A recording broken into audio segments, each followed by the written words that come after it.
श्री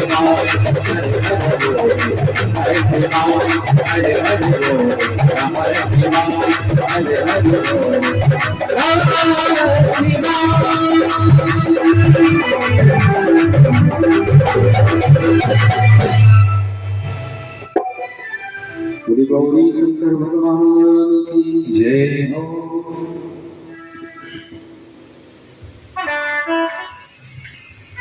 ओम श्री साई सदा शिवाय नमः।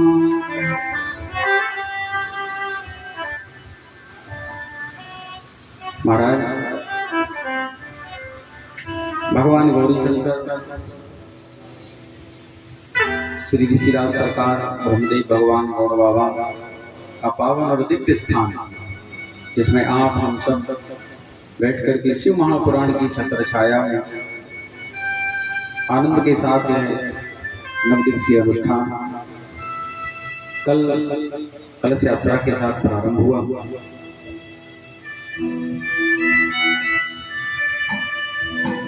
कलश यात्रा में आप सभी माताएं बहनें भक्तवृंद सभी सम्मिलित हुए। पिछले साल की अपेक्षा इस साल थोड़ी संख्या आप लोगों की ज्यादा रही इस बार, तो लगा कि इस आयोजन को करना हमारा जो है वो सार्थक हो गया।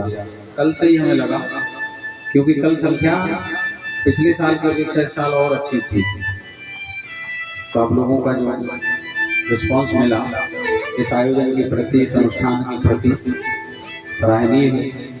और सभी माताओं बहनों को भी कोटि कोटि प्रणाम करता हूँ, उनके चरणों में वंदना करता हूँ कि आप माताओं बहनों के आशीर्वाद से ही ऐसे धर्म अनुष्ठान चल रहे हैं जिसमें आप सभी 100% अपनी भागीदारी प्रदान करती हैं। माताएं बहनें यदि जाना बंद कर दें तो हम जैसे न जाने कितने घर बैठ जाएंगे, हैं? तो माताओं बहनों का ये आशीर्वाद है, आप लोगों का चल रहा है धर्म। इसलिए आप लोग जब विवाह होता है तो विवाह के बाद आप धर्म पत्नी कहलाती हैं। धर्म पत्नी क्यों कहा? और किसी भी धर्म में, चाहे इस्लाम धर्म हो, ईसाई हो, किसी भी धर्म में पत्नी को धर्म पत्नी नहीं कहते। केवल हमारे हिंदू वैदिक सनातन धर्म जो है इसमें पत्नी को हम धर्म पत्नी कहते हैं। जो धर्म से जोड़े, जो धर्म से जुड़े, अपने पति को, अपने परिवार को जोड़े धर्म से, वो धर्म पत्नी है। ऐसी समस्त माताओं को मैं बारंबार प्रणाम करता हूँ। और भगवान की बड़ी कृपा, भगवान गौरी शंकर भगवान की बड़ी कृपा है। कितना सुंदर आयोजन। पिछले वर्ष भगवान गौरी शंकर ने अपने गर्भगृह में बिठा लिया था, गर्भगृह में कथा हुई, और इस वर्ष खुले में, यानी खूब यहाँ स्पेस है, खूब जगह है। तो इस बार भोलेनाथ ने, गौरी शंकर भगवान ने यहाँ आप लोगों को, हम सबको विराज दिया। कोई भी काम होता है तो वक्त लगता है, कोई भी काम हो उसको वक्त देना पड़ता है, और वक्त, समय ही सबसे कीमती है। समय अच्छा भी होता है, बुरा भी होता है।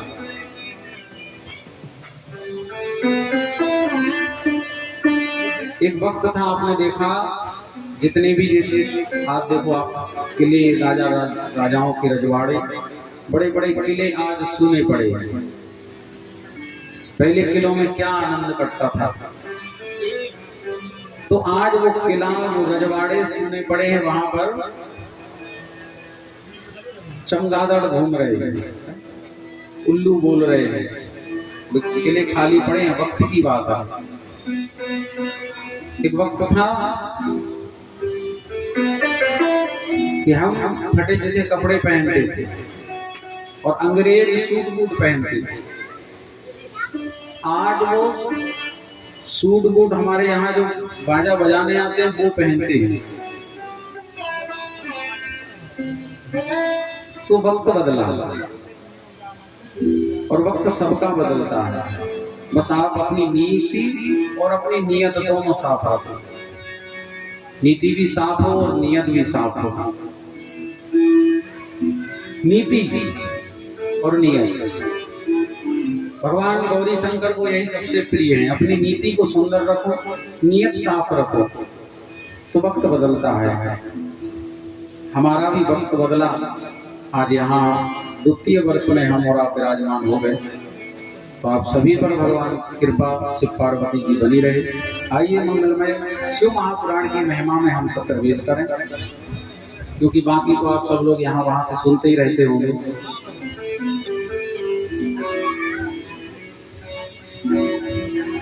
कथा सुनाएंगे, 7 दिन होगी केवल शिव पुराण की कथा। यहाँ वहाँ की कथा नहीं करेंगे। यहाँ वहाँ की कथाएं तो अपन को मोबाइल में मिल जाती हैं, चुटकुले हैं, भजन सब हो रहा है मोबाइल में, आपको सब मिलेगा दुनिया भर का ज्ञान। लेकिन वास्तविक जो कथा है वो कथा आपको नहीं मिलेगी, क्योंकि कथा कोई ना तो सुनना चाहता है ना कोई सुनाना चाहता है।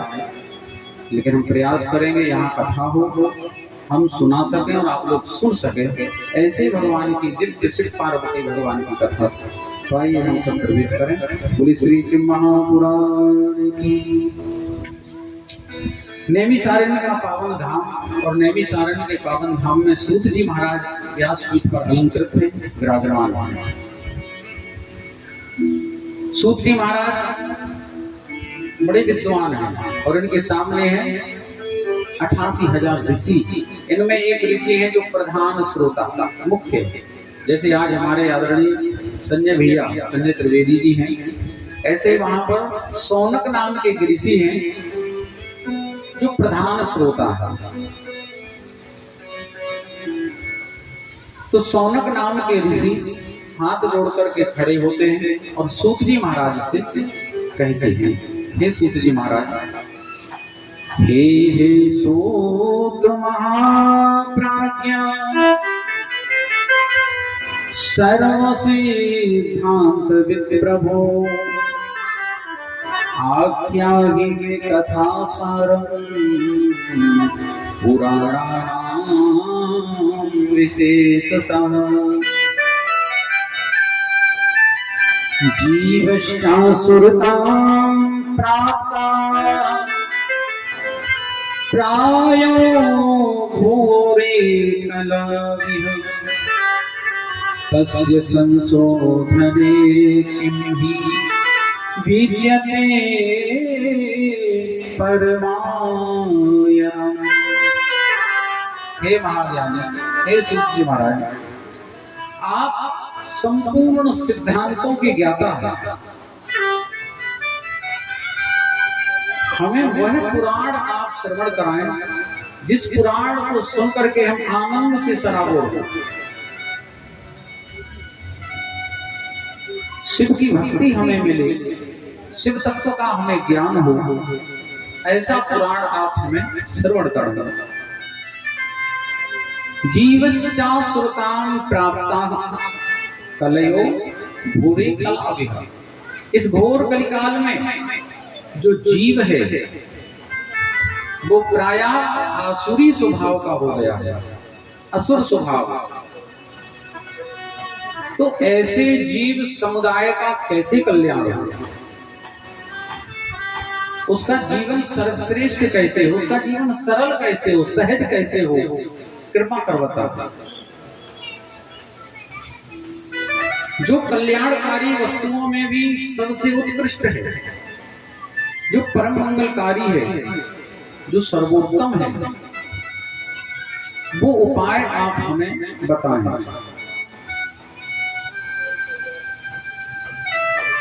सूत जी सौनक जी की बात से बड़े प्रसन्न हुए। सूत जी कहने लगे, हे सौनक सुनिए, धन्यस्त्वं मुनिशार्दूलम् श्रवणो प्रीतिलालसः, अतो विचार्य सुविधा लक्ष्मी शास्त्रम् महोत्तमम्। हे सौनक, आप धन्य हैं, आपके हृदय में पुराण कथा सुनने के लिए जो प्रेम और लालसा है, इसलिए मैं शुद्ध बुद्धि से विचार कर आपको उत्तम शास्त्र का वर्णन करता हूं। उत्तम शास्त्र क्या कहते हैं कि सर्व सिद्धांत निष्पन्नम भक्त्यादिक विवर्धनम शिव तोष परम दिव्यम शृणो वत्सो रसायनम।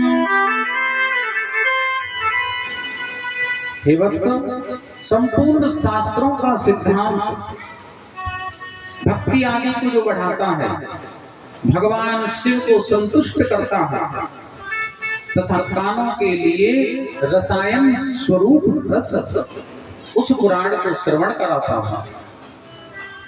काल व्याल महात्रा विधिवंस कर उत्तम शैवं पुराणं परमं शिवेनोक्तं पुराणे। कहते हैं उत्तम शिव पुराण काल रूपी सर्प से प्राप्त होने वाले त्रास का विनाश करने वाला है। पूर्व काल में जो भगवान शंकर ने कहा था और गुरुदेव श्री वेद व्यास जी ने सनत कुमार आदि मुनियों को जो उपदेश दिया, उस पुराण का मैं प्रतिपादन करता हूं कि एतत् शिव पुराणं ही परमं शास्त्रम् शिव रूपं चितो गेयं शिवनीयं च सर्वथा। हे सौनक, जिस बुद्धिमान मनुष्य के पूर्व जन्म के बड़े पुण्य होते हैं, उसे महाभाग्यशाली व्यक्ति, उस महाभाग्यशाली व्यक्ति को शिव महापुराण की कथा सुनने को मिलती है। पूर्व जन्म के पुण्य कहते जन्म जन्मांतर कल्प कल्पांतर युग युगांतरों के जो पुण्य और उनका जब उदय होता है, तब जाकर के शिव महापुराण की कथा हमें सुनने को मिलती है। हे सौनक, शिव महापुराण के पढ़ने, शिव महापुराण की कथा को सुनने से मनुष्य शीघ्र ही शिव पद को प्राप्त करता है। भगवान शिव के इस पुराण को सुनने से मनुष्य सब पापों से मुक्त हो जाता है। पुराण श्रवणाच्छम्भो निष्पापो जायते नरः भुक्त्वा भोगान् सुविपुलान् शिवलोकं वाप्नुयात्। कहते शिव महापुराण निष्पापो, शिव महापुराण को सुनने से कोई कितना भी पापी हो वो मुक्त हो जाता, उसके पाप नष्ट होते हैं। तो पाप, लेकिन होता क्या है, हमें हमेशा देखा जाता है, हम आप इस समाज में रहते, इस परिवेश में रहते हैं, तो सदैव अपन ने देखा होगा कि अपने को पाप दूसरे के दिखते हैं और पुण्य खुद का। पाप हम दूसरे के गाते हैं और पुण्य खुद के गाएंगे। कोई आदमी अपने पाप नहीं बताता, केवल पुण्य बताता था। पाप कोई नहीं बताना चाहता, पुण्यों की चर्चा करते हैं। तो होना ये चाहिए कि हमें पाप की चर्चा करनी चाहिए। यदि हमसे कोई पाप हुआ तो उसका बखान करें, जिससे वो पाप बट जाए। पाप की चर्चा करने से पाप बट जाता है, इसी तरह पुण्य की चर्चा करने से पुण्य भी बट जाता है। तो पुण्य को नहीं बांटना, पाप को बांटना।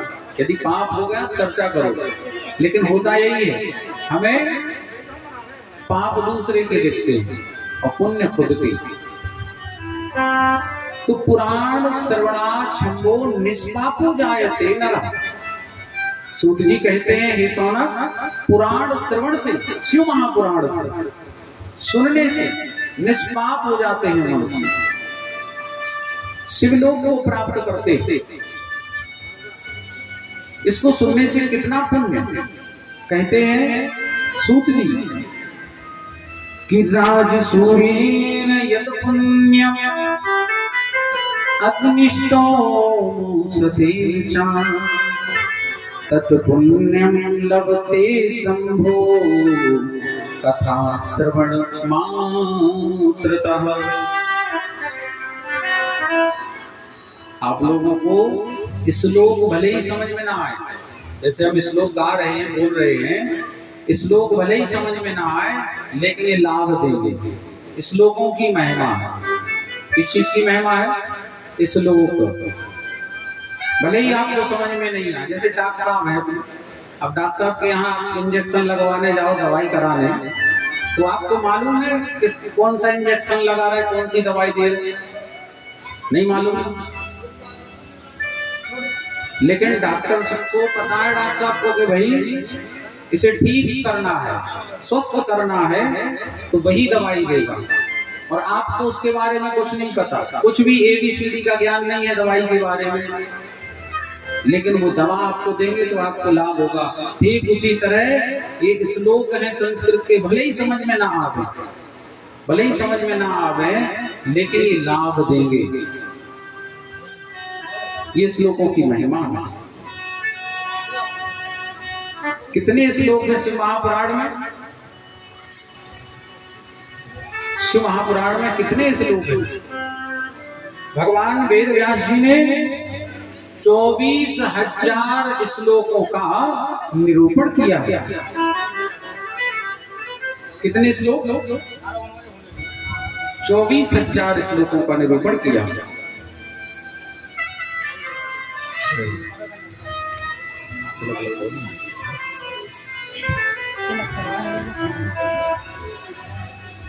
कैमरा वाले को फोटो उनका कैमरा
बाकी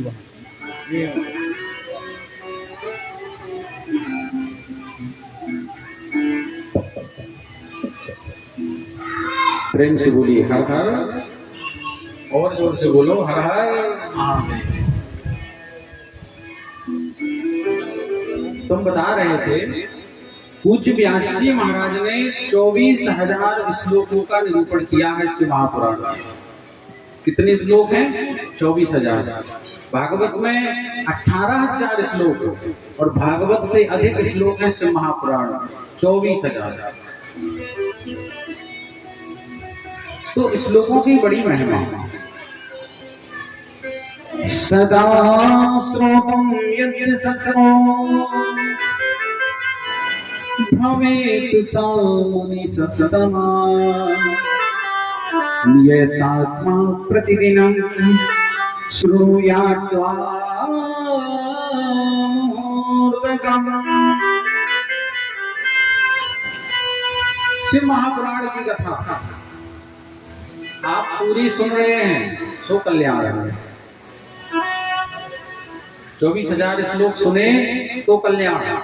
बोले नहीं सुन पाए, एक श्लोक भी यदि सुन लिया, एक नहीं अब तो आधा श्लोक, तब भी हमारी दुर्गति नहीं होगी।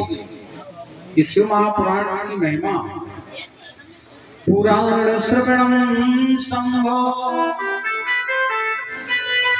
नाम संकीर्तनम यदा कल्पद्रुम फलम सम्यक् मनुष्याणां न संशय। शिव महापुराण श्रवण और भगवान शंकर के नाम का संकीर्तन दोनों ही मनुष्य को कल्प वृक्ष के समान फल देने वाले हैं। सूत जी कहते हैं सौनक जी इसमें जरा भी संदेह नहीं करना चाहिए। भगवान शिव की कथा और भगवान शिव का कीर्तन दोनों ही कल्प वृक्ष हैं। कल्प वृक्ष स्वर्ग में है और कल्प वृक्ष का ये महत्व है कि उसके नीचे बैठ करके जो कुछ हम मांगे वो हमें मिल जाता है। तो भगवान शिव की कथा और भगवान शिव का संकीर्तन ये दोनों ही कल्प वृक्ष। सौनक जी कहते हैं हे सूत जी महाराज, आप कहते हैं शिव कथा हमें हर बार सुनना पड़ता है, जहां देखो वहां शिव कथा हो रही, कहां सुने और कितनी बार हम उसको सुने, कितनी बार, एक बार, 2 बार, 10 बार, कितनी बार शिव कथा सुने। सूत जी कहते हैं ऋषियों सदा सेव्या सदा सेव्या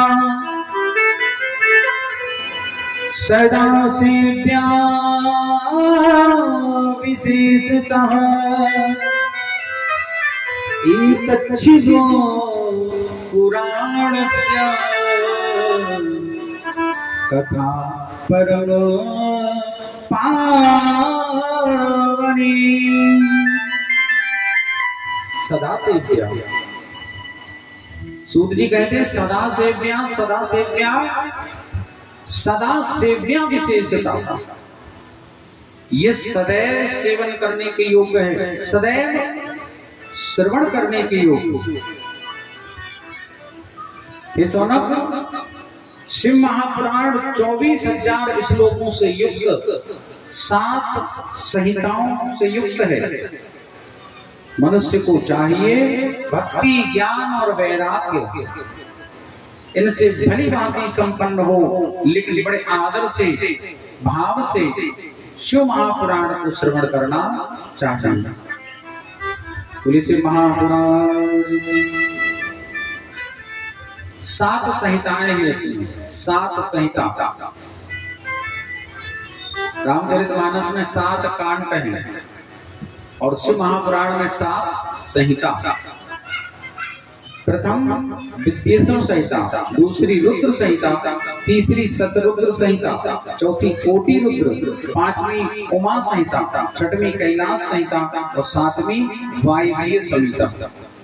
ये 7 संहिताएं, 7 संहिताओं से दिव्य और युक्त है शिव महापुराण, जो परब्रह्म परमात्मा के समान विराजमान है और उत्कृष्ट गति को प्रदान करने वाला। बोले शंकर भगवान की। वंदे शिव पुराणं हि सर्वदा हम प्रसन्नभिः शिवः प्रसन्नतां याया दद्या स्वापदयोरतिम्। ऐसे शिव महापुराण को सूत जी कहते ऐसे हैं, ऐसे शिव महापुराण को मैं तुम्हें श्रवण कराता हूँ। सौनक जी कहते हैं हे सूत जी महाराज, हम धन्य हुए जो हमें आप जैसे परम संत कथा श्रवण कराने के लिए प्राप्त हुए।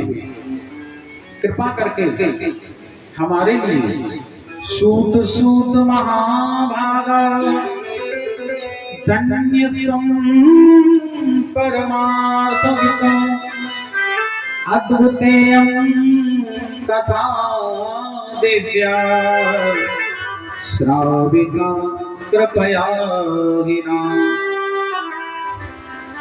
हे महाभाग सूत जी, आप धन्य हैं, आप परमार्थ तत्व के ज्ञाता। आप कृपा करके हम लोगों को बड़ी अद्भुत और दिव्य कथा सुनाएं। हमने यह पाप नाशनी और मन को पवित्र करने वाली, भगवान शिव को प्रसन्न करने वाली अद्भुत कथा को सुना। सूत जी कहते हैं, ऋषियों, भूतल अर्थात पृथ्वी पर शिवजी जैसा और शिव पुराण जैसा कोई दूजा नहीं है।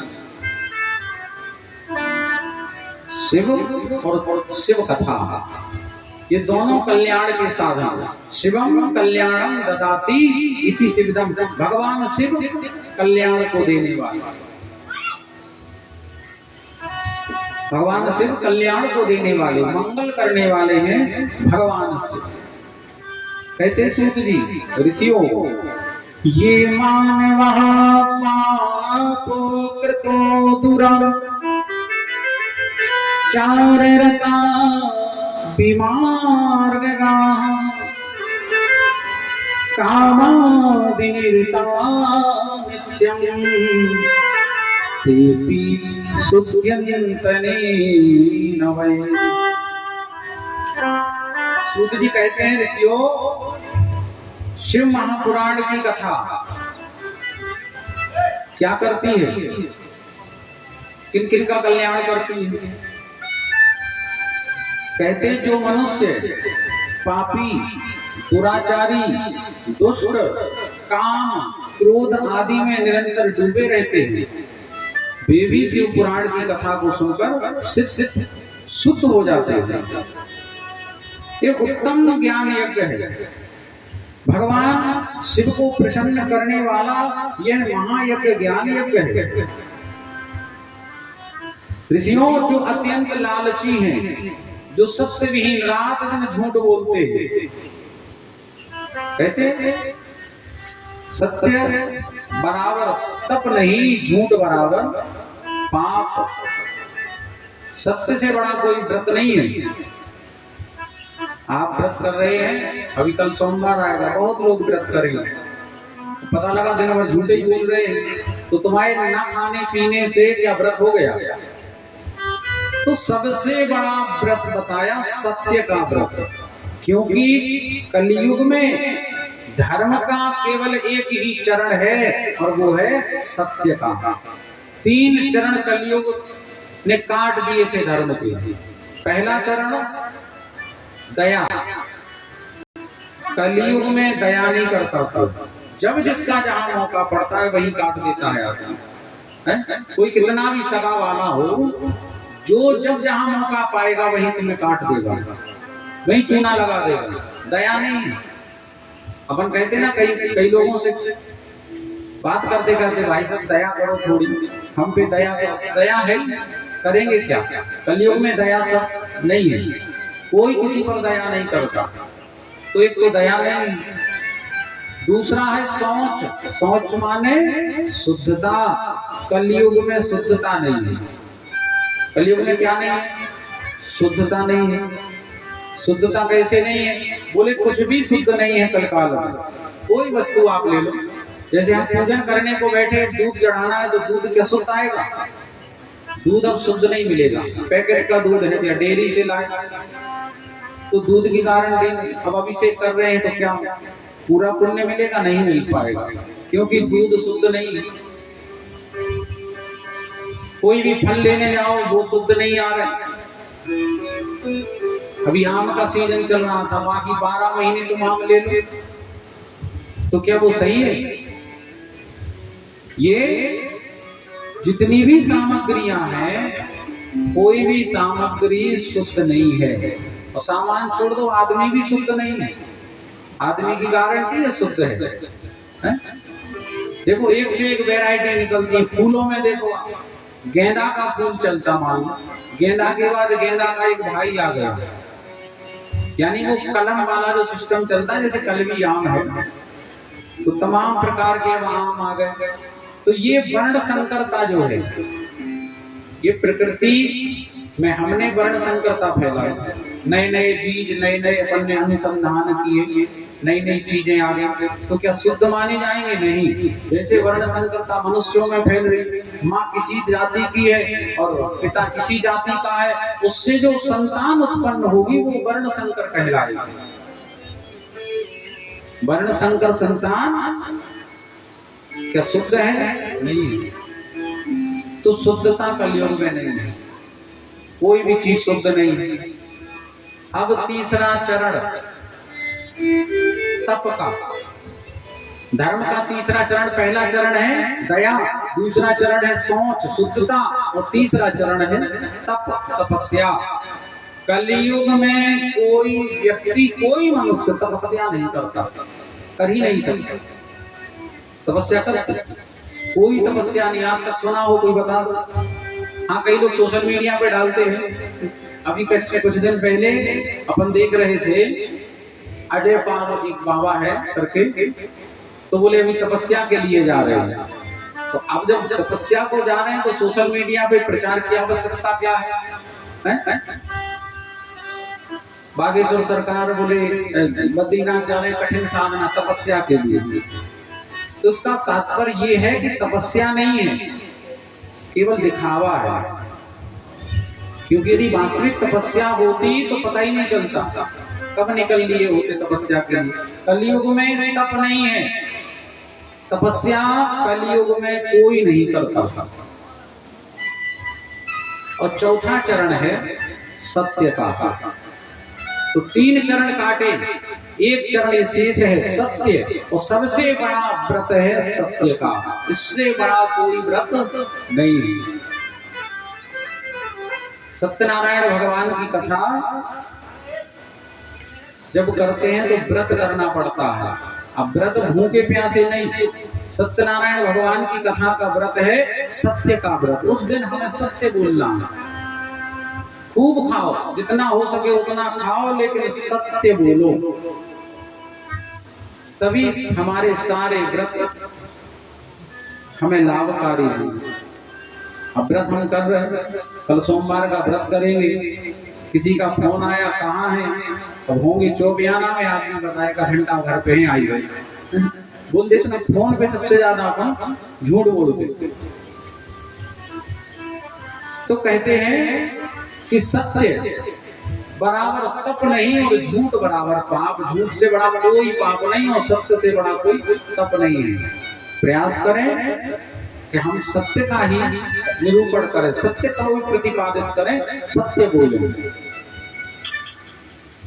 बड़ी सुंदर कथा को श्रवण करा रहे हैं सूत जी महाराज। कहते हैं ऋषियों, जो अत्यंत लालची हैं, जो सत्य विहीन हैं, जो अपने माता पिता से द्वेष रखते हैं, जो पाखंडी हैं, जो हिंसक प्रवृत्ति के हैं, वे भी शिव महापुराण की कथा को सुनकर शुद्ध हो जाते हैं। जो अपने वर्ण आश्रम धर्म का पालन नहीं करते हैं, जो लोग ईर्ष्यालु हैं, ईर्ष्या रखते हैं, वे भी यदि कलकाल में शिव महापुराण की कथा को सुनते हैं तो पवित्र हो जाते हैं। जो लोग छल कपट करते हैं, जो दुष्ट स्वभाव के हैं, अत्यंत निर्दयी हैं, वे भी कलयुग में शिव महापुराण की कथा को श्रवण कर शुद्ध हो जाते हैं। ब्राह्मण के धन से पलने वाले निरंतर व्यभिचार परायण जो लोग हैं, वे भी शिव महापुराण से इस कलयुग में पवित्र होते हैं। जो मनुष्य सदा पाप कर्म में लिप्त है, जो मूर्ख हैं, दूषित विचारधारा वाले हैं, वे भी इस शिव महापुराण की कथा को सुनकर निर्मल हो जाते हैं। जो दुष्चरित्र हैं, दुर्बुद्धि हैं, दुर्विघ्न और उद्विग्न चित्त वाले हैं, देवताओं के द्रव्य का, देवताओं के पैसों का उपभोग करने वाले जो पापी जन भी यदि कलकाल में शिव महापुराण की कथा को श्रवण करते हैं तो वे भी पुनीत पवित्र हो जाते हैं। कहते कि पुराणस्य पुण्यम संमाह पातक नाशनम भुक्ति मुक्ति प्रदम चैव शिव संतोष हेतुकम।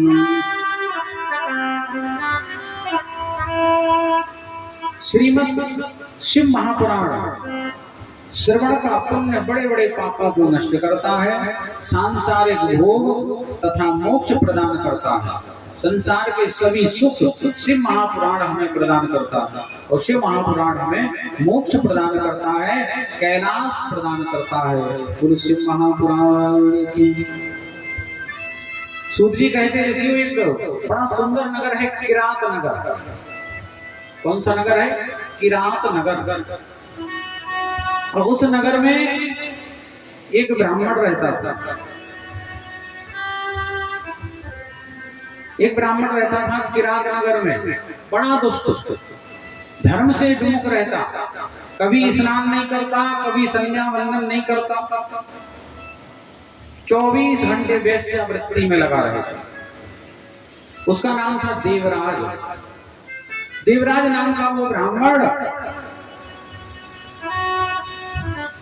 दूसरों को ठगने वाला, जो अपने हैं, जो उस पर विश्वास रखते हैं, वो उसको ही ठगता।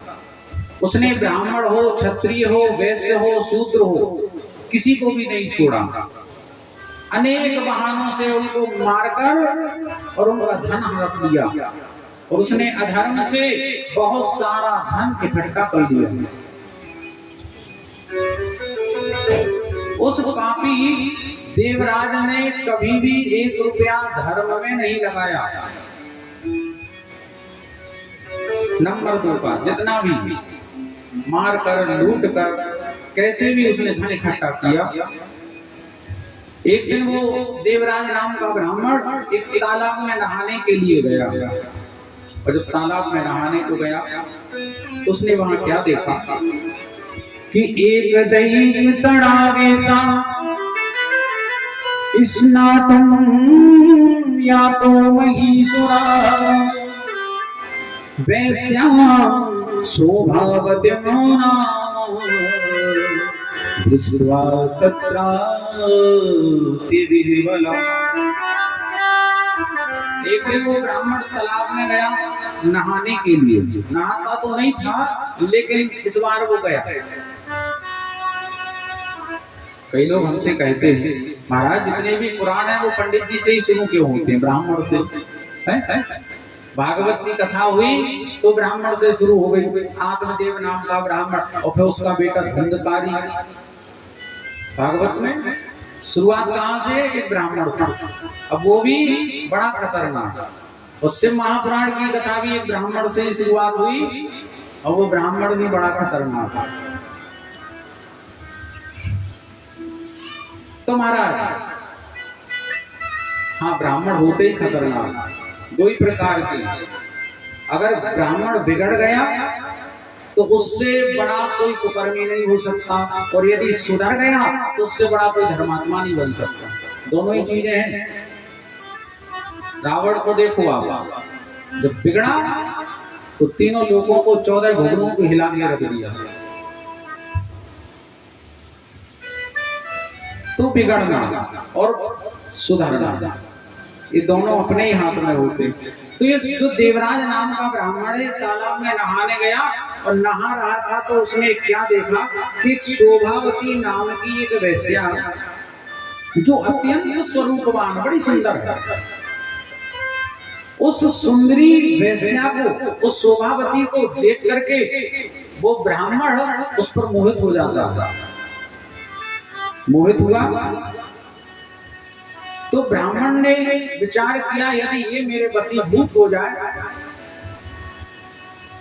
तो मेरा जीवन बड़े आनंद से कटेगा इसके साथ। ये पास में गया, नाम पूछा।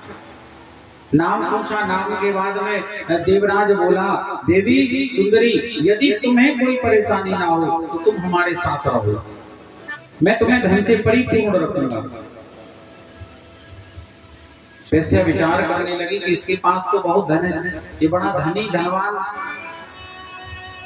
व्यक्ति है और इसके साथ रहने में क्या हर्ज है। और हम वैसे हैं, हमारा धर्म ही दूसरों का धन, और धन देख करके वार्तालाप भाई, और वार्तालाप में एक दूसरे पर मोहित हो गए, प्रीति हो गई, प्रेम हो गया, और कामवश होकर के दोनों बहुत समय तक विहार करते रहे। बैठना, सोना, खाना, पीना, क्रीड़ा, उस सब पति पत्नी की तरह दोनों व्यवहार करने लगे। अपने माता पिता, पत्नी, इनके लाख समझाने के बावजूद भी वो देवराज ब्राह्मण नहीं माना। एक दिन रात्रि में उस दुष्ट ने ईर्ष्यावश अपनी पत्नी, अपने बच्चों को और अपने माता पिता, इन सबको मार डाला, सबकी हत्या कर डाली, और जो भी धन था वो सारा लेकर गया और वेश्या को दे दिया। भक्ष अभक्ष सब कुछ खाने पीने, मांस भक्षण करने लगा, मदिरा खूब पीने लगा, जुआ खेलने लगा, उस वेश्या के साथ एक ही थाली में भोजन करने लगा।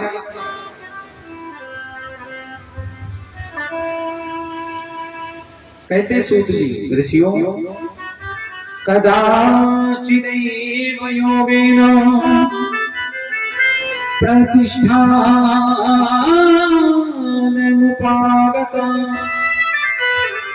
शिवालयं ददर्शासौ तत्र साधु जनाव्रतम्। एक दिन वो घूमता घामता देवयोग से प्रयागराज के एक शिव मंदिर में पहुंचता है, एक शिवालय। एक दिन घूमता घामता पहुंच गया शिवालय मंदिर। उस शिवालय मंदिर में जैसे ही गया, वहां उसने बहुत सारे संत महात्मा एकत्रित देखे। वो वहीं बैठा सीढ़ियों पर, मंदिर की उन्हीं सीढ़ियों पर बैठ जाता। देवराज जो ब्राह्मण है वो शिवालय में ठहरा, बैठा, और बैठते ही उसे बुखार आया, ज्वर, इतना तेज ज्वर आया कि वो उठ ना पाया।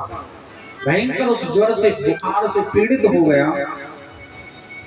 उस समय वहां से महापुराण की कथा सुनाई जा रही थी। शिवालय में से महापुराण की कथा का वाचन हो रहा था। अब जब चल नहीं पा रहा, अत्यंत पीड़ा में है, और पीड़ा कष्ट का नियम है।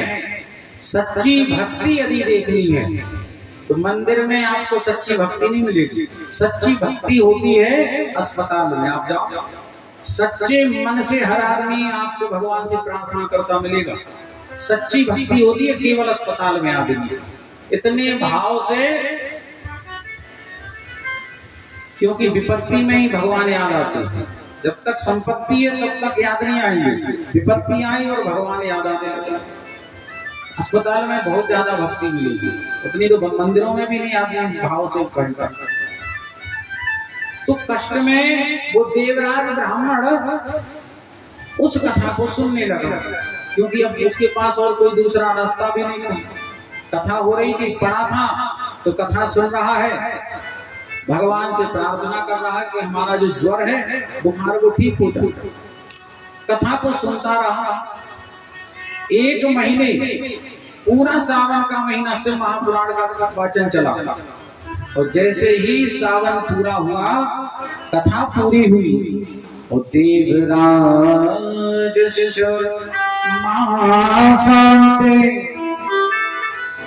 ज्वरेणा पीड़ितो मृतः, ज्वरा पीड़ितो मृता, वो बुखार से पीड़ित देवराज कथा सुनते सुनते जैसे ही सावन पूरा हुआ उसका भी प्राण छूट गया, वहीं शिवालय मंदिर की सीढ़ियों में मर गया। जैसे ही मरा, यमदूत आया, यमराज ने आदेश दिया कि जाओ और जाकर के वो देवराज जो ब्राह्मण है शिवालय मंदिर के बाहर पड़ा है सीढ़ियों पे, जाओ उसको बांध कर घसीट के लेके आओ। गए यम पास लिए, बांधे और बांध करके लेकर के गए यमलोक में। और जब यमलोक पहुंचते हैं, यमदूत पहुंचते हैं उस देवराज को लेकर, तो यमराज कहते हैं कि इसको नरक में डालो। और नरक में डालने ही वाले थे और इतने में भगवान शिव के गण वहां पर प्रकट हो गए। बोलो शंकर भगवान की। किसी भी लोकात् समागत्य कृत्यायम पुरीं ययो ताड़ित्वा तु तददूता तर्जयित्वा पुनः पुनः। भगवान शिव के गण पार्षद वहां पहुंचते, जिनके गौरंग है कपूर की तरह गोरे दोनों गण, हाथ में त्रिशूल से सुशोभित हैं, भस्म लगाए हैं, रुद्राक्ष की मालाएं धारण किए हुए हैं। वे सब के सब क्रोध करते हुए यमराज से बोले, हे यम, तुम्हारी हिम्मत कैसे होती है हमारे बाबा शिव के भक्त को यमलोक लाने की। अब यमराज बड़े आश्चर्य, हाथ जोड़े, महाराज क्या कह रहे हैं आप, ये भक्त है? शिव के गण कहते हैं हाँ ये भक्त है, हमारे बाबा ने आदेश किया है कि इसको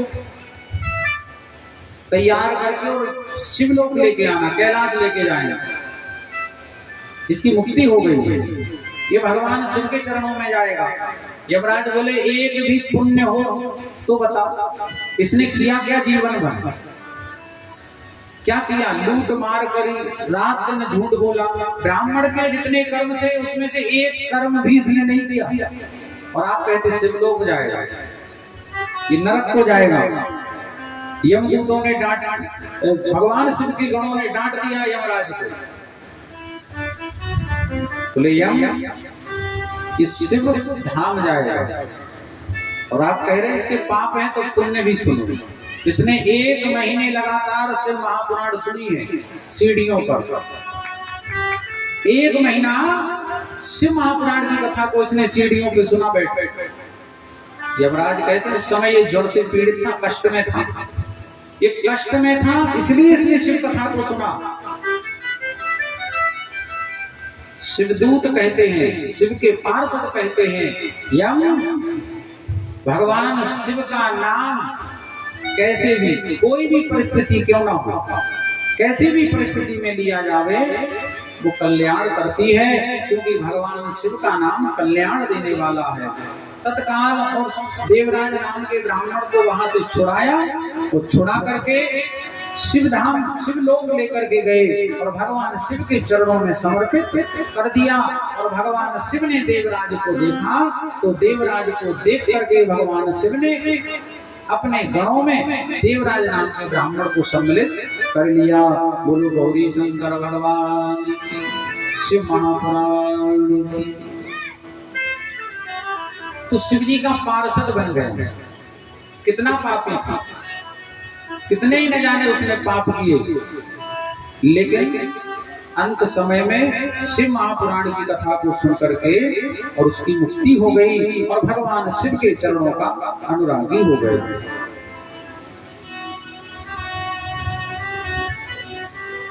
महाराज सौनक जी कहते हैं कि हे सूत जी महाराज, आपने बड़ी सुंदर महिमा गाई, भगवान शिव की कथा था। कहते कि सूत सूत महाभागा सर्वज्ञों सी महामते तत्प्रसादात् कृतार्थोऽहम् पुनः पुनः। ओम नमः शिवाय, ओम नमः शिवाय, हरि हरि बोले नमः शिवाय, नमः देवाय, ओम नमः देवाय। सभी गाइए।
प्रेम से बोली हर हर महादेव, और जोर से हर हर महादेव।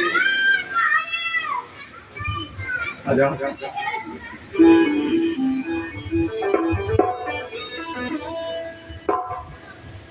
सूत सूत महाभागा सर्वज्ञोऽसि महामते, त्वत्प्रसादात् कृतार्थोऽहं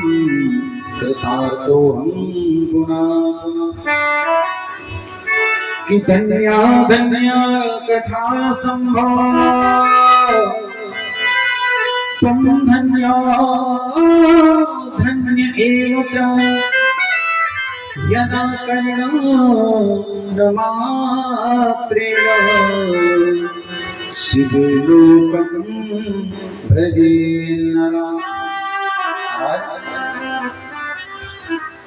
सोनम जी कहते हैं, ये सोचिए महाराज, धन्य है भगवान शिव की कथा, भगवान शिव का नाम जिसको सुनने मात्र से मनुष्य शिवलोक को प्राप्त करता है। आप भी धन्य हैं, आप कथा सुना रहे हैं, और हम भी धन्य हैं, हम कथा सुन रहे हैं।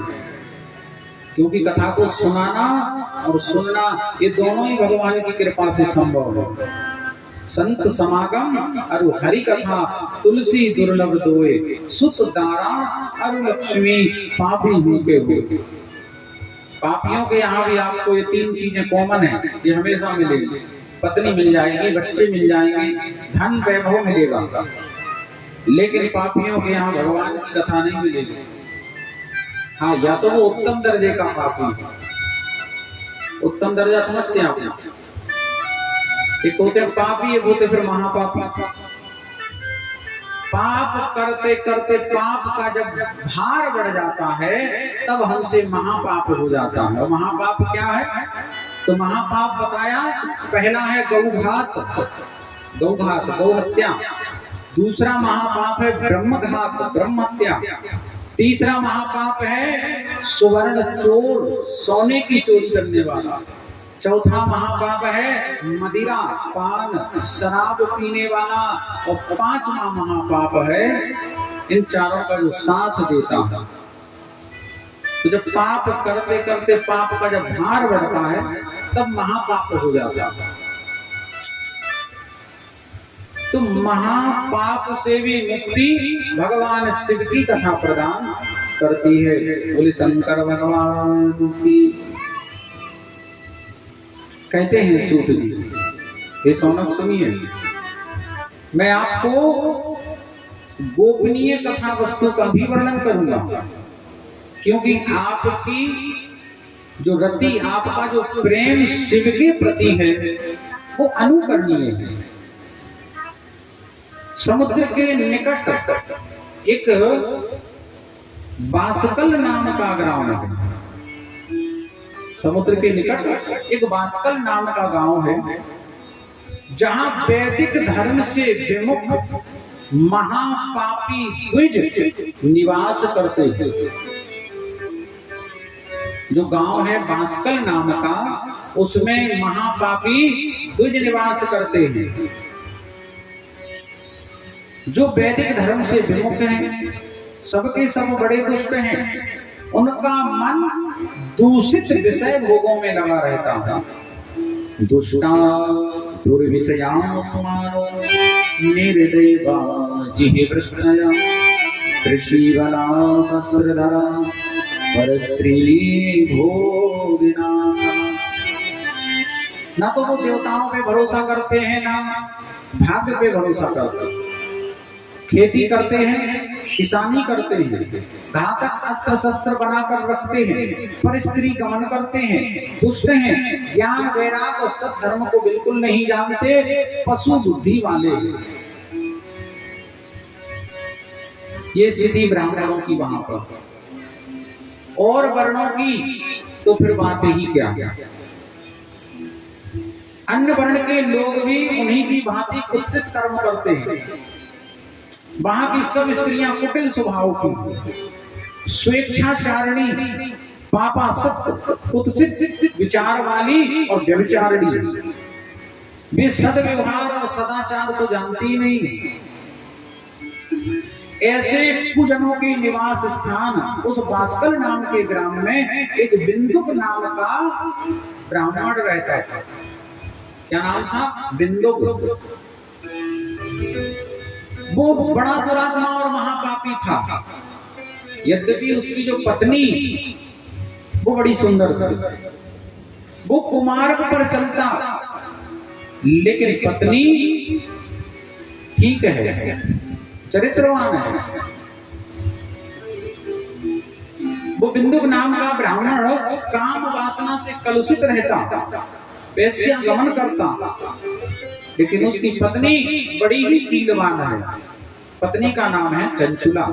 क्या नाम है? चंचुला। वो अपने पति धर्म के पालन में लगी रहती, वो पति धर्म के पालन में लगी रहती, लेकिन उसका पति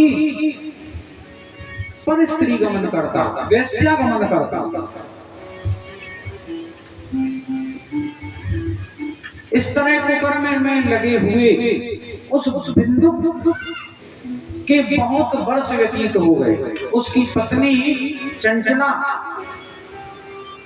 कामासक्त होती, लेकिन कभी अपने धर्म को भ्रष्ट नहीं होने देती। आज नहीं तो कल हमारा पति सुधर जाएगा, इसी आशा में रहती।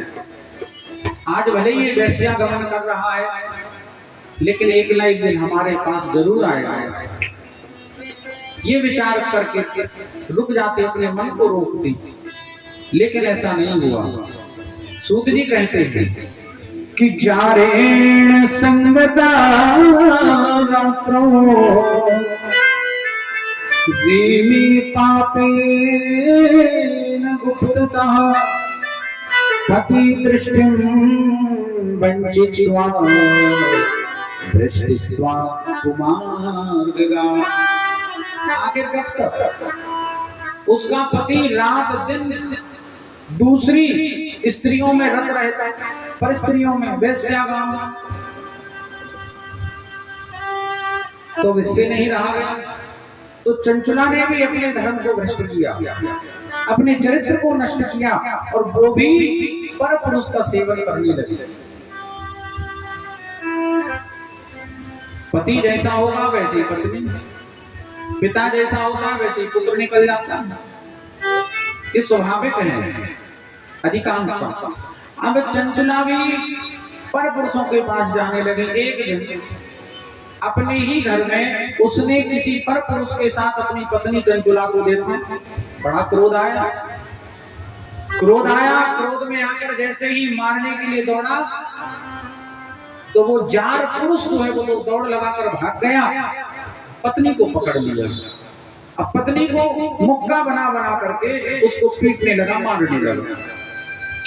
किसा नारी ताड़िता वक्र चंचुला सौवैरिणी कला मुष्टि बंधेन संतृत्य पुनः पुनर्वताय।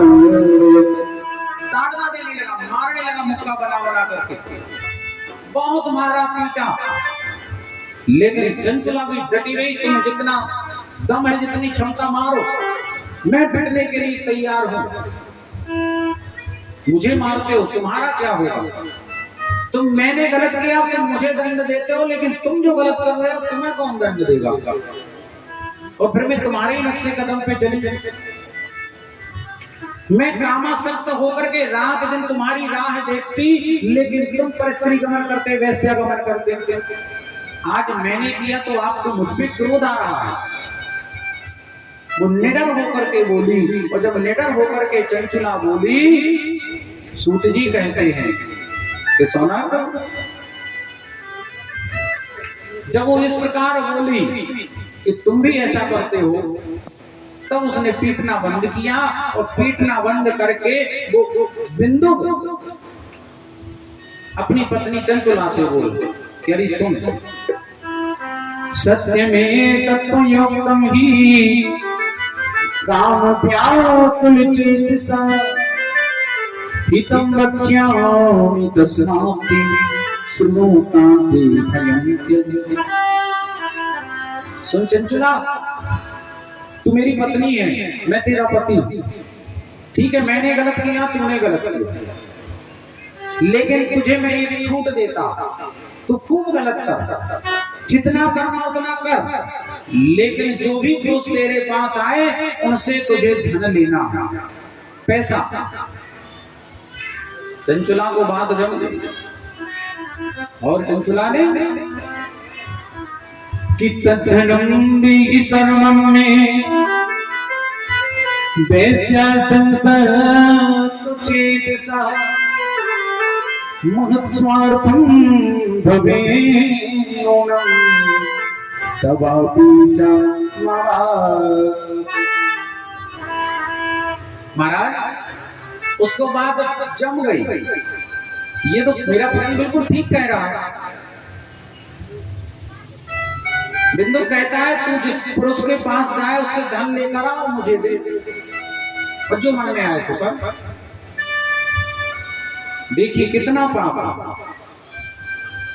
अब ये क्या करे, पर पुरुषों का सेवन करे, उनसे पैसा लेकर धन लेकर आए, अपने पति को दे, पति और वैश्याओं को दे। ये क्रम निरंतर चलता रहा, लेकिन समय का पहिया तो चलता है। जवानी है तो बुढ़ापा आए, और जवानी के किए हुए कर्म हमें बुढ़ापे में भोगने पड़ते हैं। युवावस्था कहते जवानी सुधर गई तो बुढ़ापा आनंद में, और जवानी बिगड़ गई तो बुढ़ापा ऐसी दुर्दशा में और ऐसी दुर्गति में कटता है कि वो लोग देखते हैं।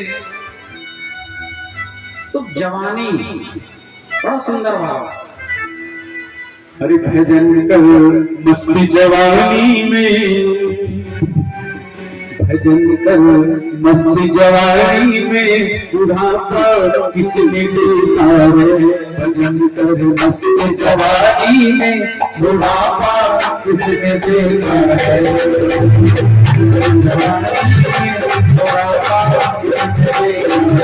बुढ़ापा किसने देखा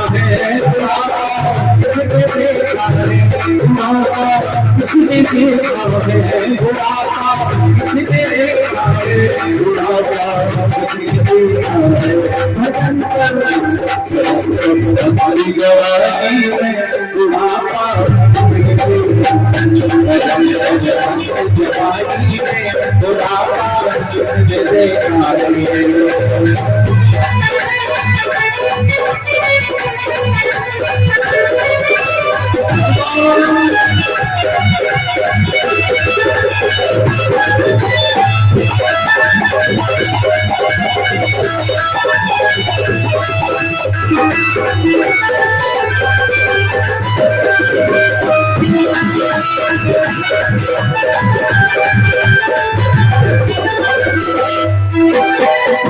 दिल मेरे हो जाओगे मंदिर नहीं तुम जा पाओगे दिल मेरे हो जाओगे मंदिर नहीं जा पाओगे मंदिर नहीं तुम जा पाओगे मंदिर नहीं जा पाओगे मंदिर तुम नहीं जा पाओगे मदीना मस्त जवानी में मदीना मस्त जवानी में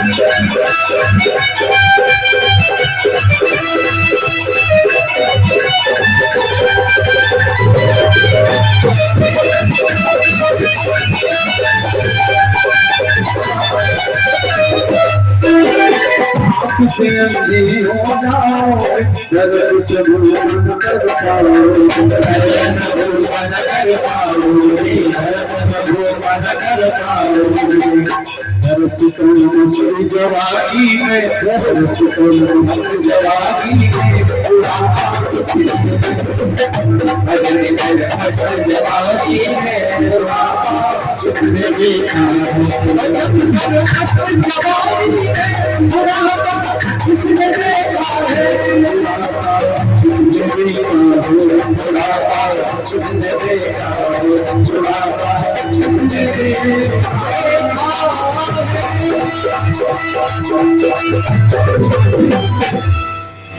गौरी शंकर भगवान की जय हो।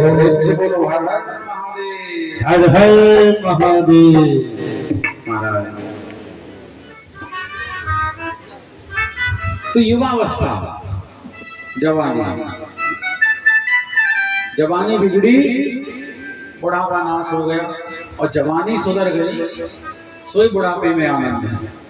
जितने अपन देखते हैं ना, जिनको देख करके अपन को रोना आता है, उनके कष्ट बुढ़ापे में, हरे राम राम जय, ये दादा, ये दादी, ये बहू कितनी कष्ट में, ये कष्ट में यही से है कि जवानी में हमने कहावत तो सुनी हुई है सरगम।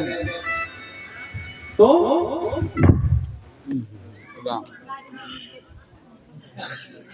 बैठा है। इस बार ये सही है टेंट वाला, भाई बहुत मतलब पूरा टाइम दे रहा।